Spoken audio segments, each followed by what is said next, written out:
Hello students, कैसे हैं आप सब। आई होप आप सब अच्छे होंगे। आईसीटी वर्चुअल क्लासरूम में आप सबका स्वागत है। मैं विकास, क्लास 10th का हम मैथ्स कर रहे हैं और चैप्टर आपका है अर्थमेटिक प्रोग्रेशन। इसी चैप्टर को कंटिन्यू करने वाले हैं।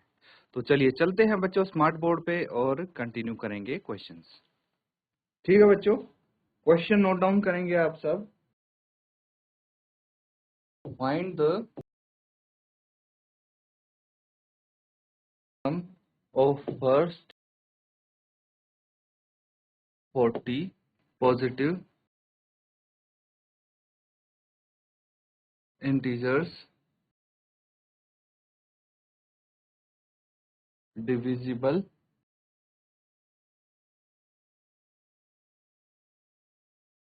by 6। ये है क्वेश्चन। देखते हैं कौन स्कूल निकालता है सबसे पहले आंसर। जिस बच्चे का आंसर आ जाएगा बच्चों आप हैंड रेज कर लेंगे। ठीक है, आपको बताना क्या है कि भाई पहले 40 धनात्मक पूर्णांकों का योग बताना है जो 6 से भाज्य हों। ठीक है, 6 से विभाज्य हों। ऐसे पहले 40 पूर्णांकों का योग आपको बताना है। ठीक है, जल्दी से इसको नोट डाउन करके सॉल्व कीजिए।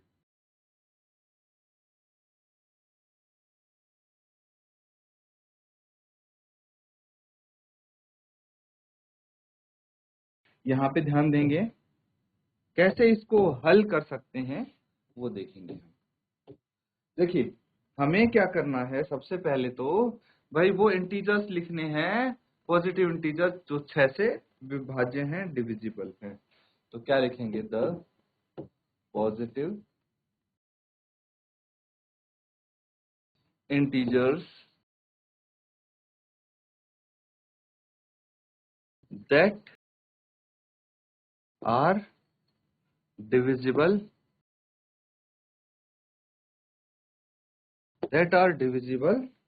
Bye 6 are. क्या क्या हो सकते हैं, देखिए सबसे पहला पॉजिटिव इंटीजर जो 6 से डिविजिबल है वो कौन सा होगा भाई, 6 होगा। ठीक है, 6 होगा। तो बेसिकली हमें 6 के मल्टीपल्स लिखने हैं, यहाँ पे गुणज लिखने हैं, वही पॉजिटिव इंटीजर होंगे जो 6 से डिविजिबल होंगे। तो 6 के बाद कौन सा आ जाएगा, 12। 12 भी 6 से विभाज्य होता है। फिर 18 6 से विभाज्य होता है। देखिए 6 12 18 इनके अलावा और कोई नहीं होंगे 18 तक इंटीजर जो 6 से डिविजिबल हों। फिर 24, फिर 30 एंड सो ऑन। क्लियर है भाई, ये हमें पता चल गया है कि भाई ये कुछ इस तरह से इंटीजर हैं। अब पूरे 40 के 40 लिखने में तो बहुत समय लग जाएगा और हमारे कॉपी के पेज भी भर जाएंगे, इसीलिए हम सारे नहीं लिखेंगे, बस यहीं तक लिखेंगे। हमें अब ये चेक करना है कि जो हमने ये सीरीज लिखी है क्या ये एक अरिथमेटिक प्रोग्रेशन यानी समांतर श्रेणी बन रही है या नहीं बन रही है। कैसे चेक करते हैं, जब ये चैप्टर हमने स्टार्ट किया था तभी हमने देखा था कि भाई कोई सीरीज एपी है या नहीं है। कैसे चेक करते हैं, उनका कॉमन डिफरेंस फाइंड आउट करके, कॉमन डिफरेंस निकाल के। तो कॉमन डिफरेंस कैसे निकलता है, a2 minus a1 equal to a3 minus a2 equal to a4 minus a3, ये सब इक्वल आने चाहिए। तो अगर चेक करेंगे तो हर किसी में 6 का डिफरेंस है, इसीलिए ये क्या हो जाता है, ये एपी हो जाता है। ठीक है, तो आप बोल सकते हैं कि it is an AP has common difference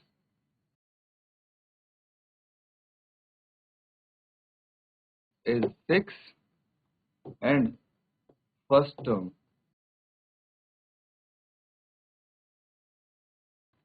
is also 6। ठीक है, दैट मीन्स यहाँ पे जो हमारे पास a है वो 6 है और d भी 6 है। क्लियर है। अब अगर हमें ये पता लग गया a और d क्या है, तो हम क्या निकालेंगे, S40 निकालेंगे। बिकॉज n भी हमारे पास पता है हमें 40 है। क्यों, क्योंकि 40 टर्म्स तक हमें लिखना है ना। तो टोटल पद कितने होंगे इसमें, 40 होंगे। अब इस तरह से इसको सॉल्व करेंगे तो देखिए आगे क्या कर सकते हैं हम, आगे सम का फॉर्मूला हम लगा देंगे यहाँ पे, S N is equal to N by two into 2a plus N minus 1 into T. ये फॉर्मूला तो सबको पता है।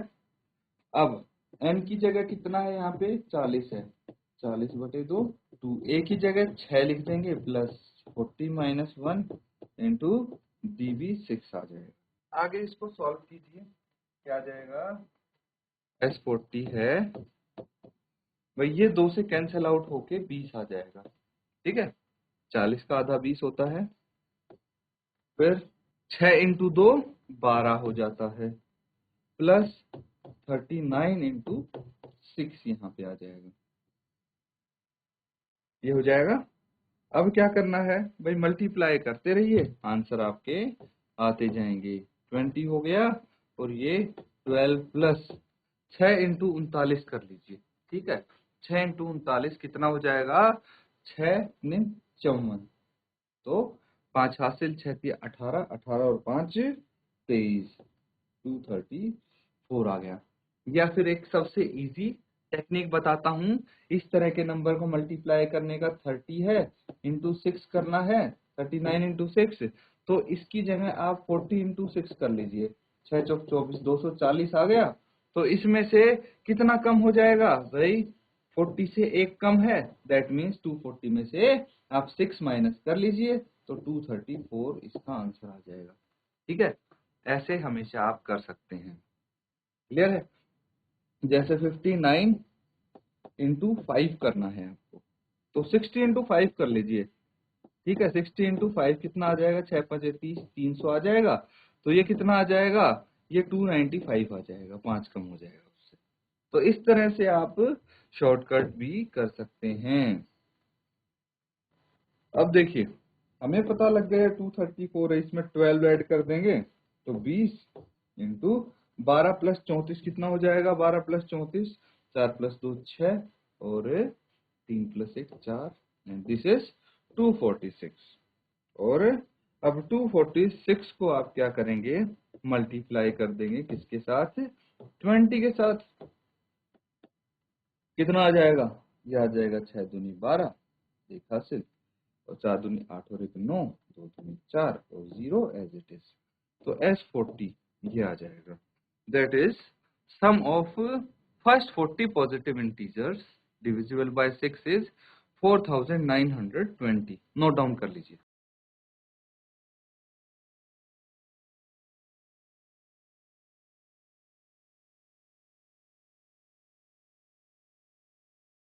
ठीक है बच्चों, इसी तरह का एक क्वेश्चन और करके देखते हैं। देखिए ये समझ में आ गया तो अगला क्वेश्चन इजीली आप सॉल्व कर पाएंगे। लिखिए question, find the sum of first 15 multiples of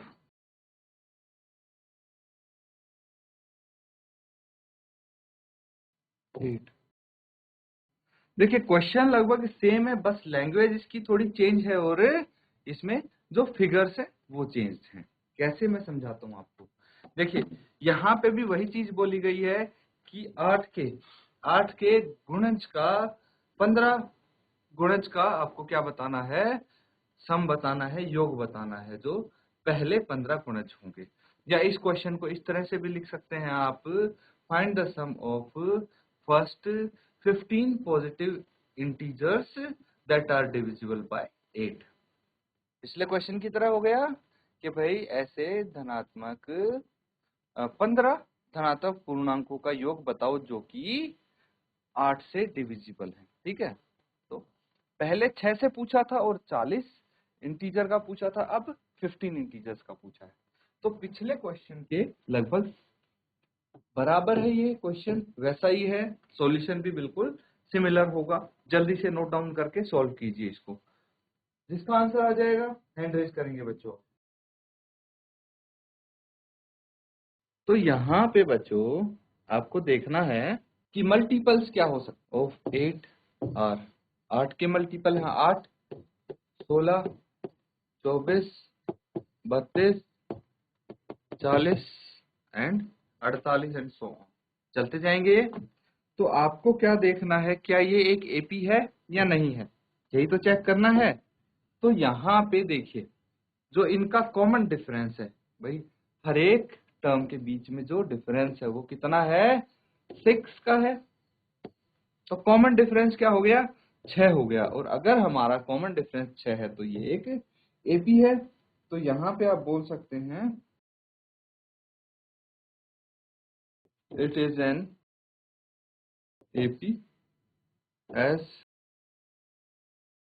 common difference is 8 and first term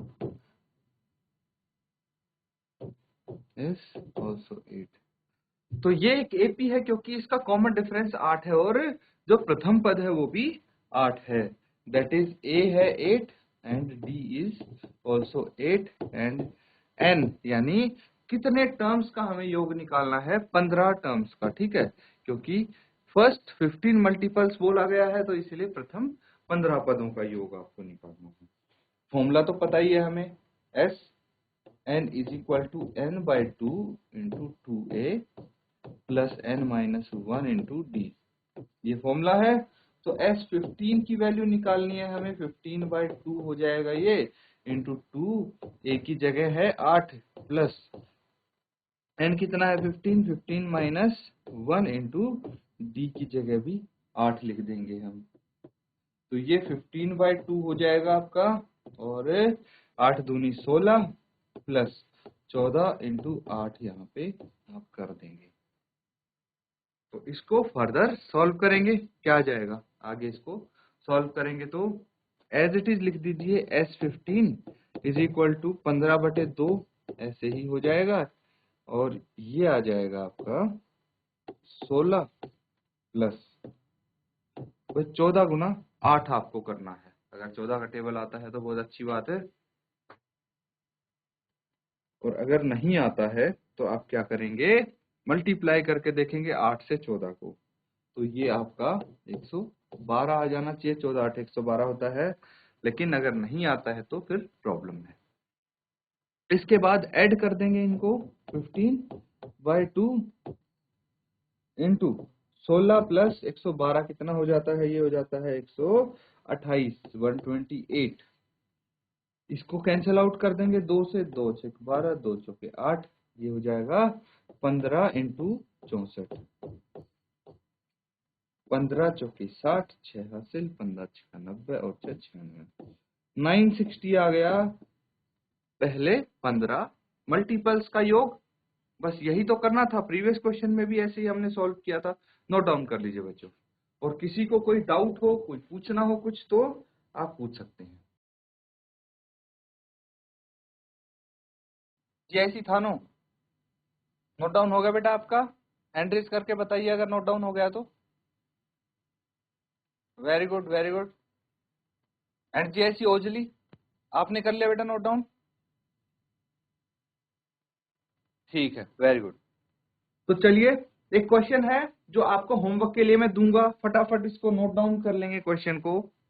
ये है सवाल, मैं समझा देता हूं आपको, ये आपकी नोटबुक में भी मिल जाएगा ये क्वेश्चन बच्चों, ठीक है, आपकी बुक में मिलेगा ये क्वेश्चन लास्ट एक्सरसाइज में। देखिए क्या बोला गया है क्वेश्चन में, a contract on construction job specifies a penalty for delay of completion beyond a certain date as follows. That means बोला गया है कि भाई एक कॉन्ट्रैक्ट है कि कोई कंस्ट्रक्शन साइट है, कहीं पे कंस्ट्रक्शन हो रहा है और वो काम खत्म करना है आपको, ठीक है। एक समय दे दिया गया, समय सीमा, भाई मान लो 6 महीने साल भर में ये काम आपको कंप्लीट करना है। और उस जो कॉन्ट्रैक्ट का है वो अगर कंप्लीट नहीं होता है आपको, तो कॉन्ट्रैक्ट में ये लिखा है कि जितने दिन डिले होगा ये काम उतने दिन पेनल्टी लगेगी आपको। अगर पहला दिन सिर्फ एक दिन डिले हुआ तो सिर्फ 200 रुपए पेनल्टी लगेगी। अगर 2 दिन डिले हो गया तो पहले दिन के 200, दूसरे दिन के 250 रुपए पेनल्टी लगेगी। मतलब 2 दिन डिले हुआ तो टोटल लगेगी 450 रुपए पेनल्टी। इसी तरह अगर 3 दिन डिले हो गया तो तीसरे दिन की लगेगी पेनल्टी 300 रुपए। तो टोटल 3 दिन की पेनल्टी कितनी होगी? 750 रुपए। इस तरह से 50-50 हर दिन बढ़ती जाएगी पेनल्टी जब तक काम कंप्लीट नहीं होगा। अब सोचिए कि भाई काम डिले हो गया है 30 दिन से, यही बोला गया है, काम 30 दिन से डिले हो गया है। तो इस तरह से आपको यहाँ पे बोला गया beyond a certain days as follows, ₹200 for the first day. पहले दिन अगर डिले हुआ तो 200 रुपए की penalty, ₹250 for the second day. दूसरे दिन डिले हुआ तो 250 की पेनल्टी। थर्ड डे हुआ तो ₹300 for the third day, etcetera, ऐसे बढ़ती जाएगी। The penalty for each succeeding day being ₹50 more than for the preceding day. तो पहले दिन से 50 रुपए ज्यादा लगती है अगले दिन penalty. How much money the contract has to pay, contractor has to pay as penalty. तो पेनल्टी के तौर पे कॉन्ट्रैक्टर को कितने रुपए देने पड़ेंगे? If he has delayed the work by 30 days, अगर उसने 3 दिन से काम लेट कर दिया है तो कितने रुपए देने पड़ेंगे बच्चों? तो सबसे पहले आपको क्या करना होगा इस क्वेश्चन में, मैं हिंट दे रहा हूं बच्चों, ये करना आपको होमवर्क में है और बहुत ही इंटरेस्टिंग क्वेश्चन है बच्चों। देखिए सबसे पहले तो ये देखना, क्या ये एपी है? बिल्कुल है, ये एक एपी है। एपी कैसे है? इसका जो कॉमन डिफरेंस है डी है वो 50 है। क्यों? क्योंकि देखिए पहले दिन उसको 200 रुपए देने हैं, दूसरे दिन 250, तीसरे दिन 300, अगले दिन 350 होंगे एंड सो ऑन, ऐसे चलते जाएंगे। तो डिफरेंस देखिए सब में 50 का है, लिखा भी हुआ है कि भाई हर एक दिन 50 रुपए बढ़ रहे हैं। तो कॉमन डिफरेंस तो 50 हो गया। ए यहाँ पे कितना हो गया? 200 हो गया भाई, ए 200 और कॉमन डिफरेंस हो गया 50। टोटल कितने दिन डिले किया? 30 दिन, मतलब एन हो गया आपके पास यहाँ पे 30। तो इसकी मदद से क्या हम S30 निकाल सकते हैं? एसएन का फॉर्मूला सबको पता है, तो S30 आप इजीली निकाल पाएंगे। जो S30 होगा वही तो होगा कॉन्ट्रैक्टर को जो पेनल्टी देनी पड़ेगी उसका अमाउंट। ठीक है, नोट डाउन कर लीजिए बच्चों। तो बच्चों हमने अभी क्वेश्चंस किए हैं कुछ, उम्मीद है आपको अच्छे से समझ में आए हैं, साथ साथ आप नोट डाउन भी कर रहे हैं। तो होमवर्क को जरूर कंप्लीट कीजिए और क्वेश्चन साथ के साथ रिवाइज करते रहिए। इसी के साथ आज का सेशन यहाँ पे एंड करेंगे। Thank you and have a nice day.